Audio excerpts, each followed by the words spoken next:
So what in the world is up? Oh my gosh, how do you know? Like I was thinking just a moment ago, and literally I was thinking to myself, how do you know when you have passion? Oh my gosh, if you're up whatever you're up at 4 in the morning, to accomplish and to share and to spread the good news and the likes, is totally, totally, totally something you're passionate about. I think that's like the variable, like uh, like this deciphering fact between like if you're passionate or not is like sometimes it's just like the things you'd be doing at all types of abstract hours and the likes, is something that you're very, very passionate about. So I think we're having a lot of fun here in the likes, and I have some very, very important topics to talk with you about. Oh my gosh. So I'm reading this book right now. This book is tremendously, tremendously valuable, and it's a really, really beneficial book. But what it amounts to is that what is discussed. It's just that diversification is good. Obviously, that's the calling card of a financial advisor would probably suggest. But literally, it's so true that a lot of people get robbed with their mutual funds.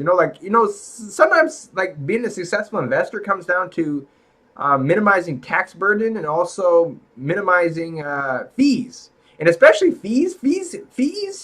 Whether you know it or not, there is totally methodologies for finding out what your actual costs are of your mutual funds or the likes, and what your actual fees are and the likes, because fees can really bite into long term profit because the compounding effect, but also the fees can make a significant difference as far as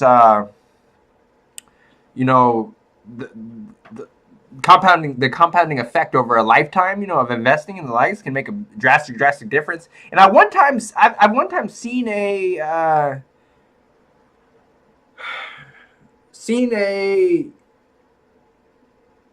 documentary on public broadcasting, and the broadcast totally suggests that it was a really good documentary. Like this shit was like on point. Like in all the documentaries on public broadcasting is like pretty much on point. They don't come out that often, but when they do, it's just like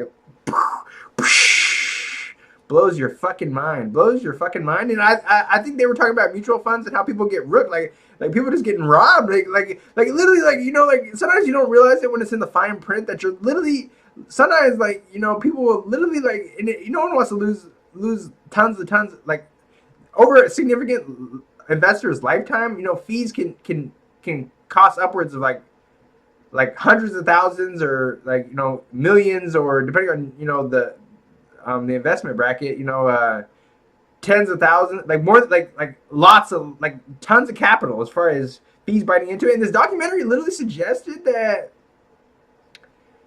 um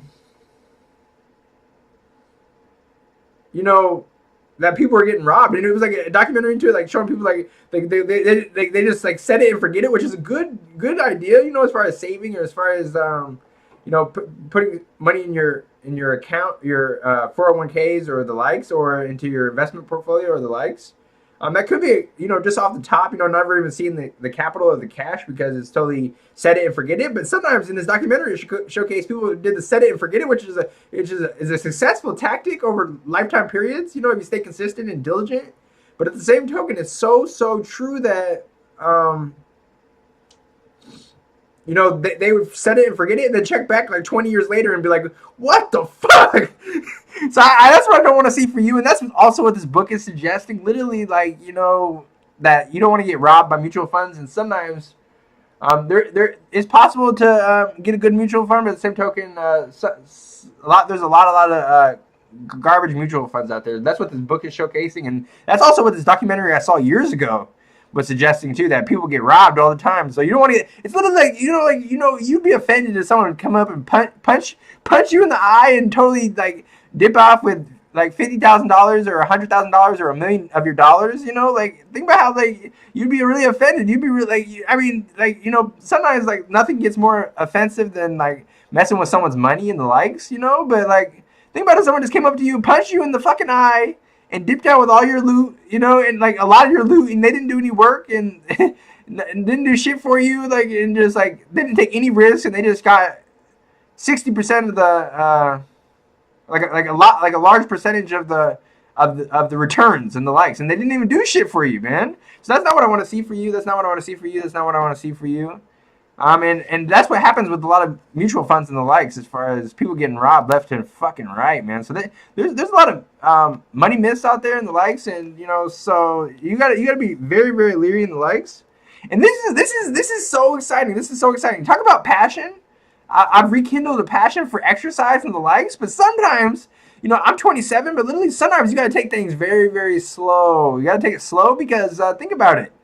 If you get like I was exercising with my sister and the likes, and she totally was trying to push me, and like sometimes it's a mental thing, and your mind is so strong that your body does what your mind tells it. But if your body's not prepared, if you don't hone your body to totally react, acclimate to the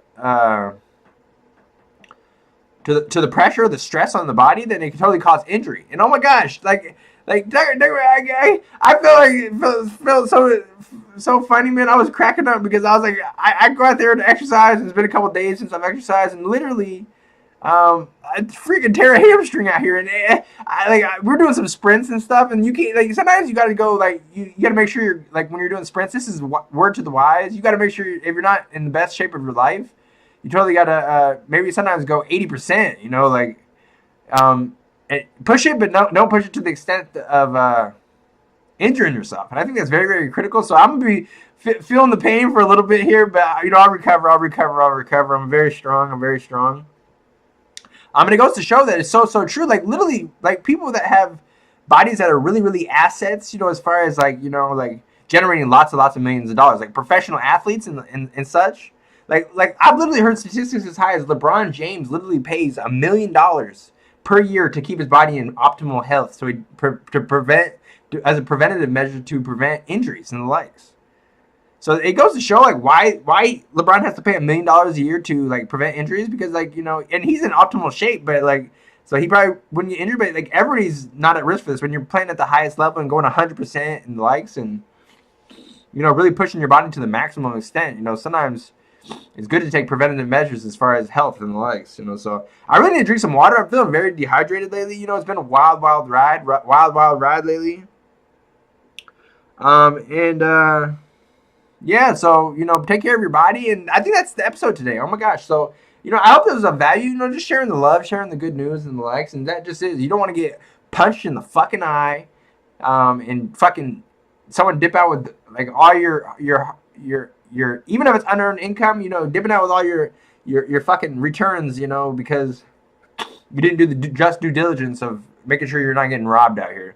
So I think a lot of people aren't at risk for that, but at the same token, there is a lot of people that fall for that trap, that trap. So I don't want to see that for you. That's what I'm sharing, the good news. So we'll talk very, very soon. Pleasure's all mine. We'll talk soon. Peace.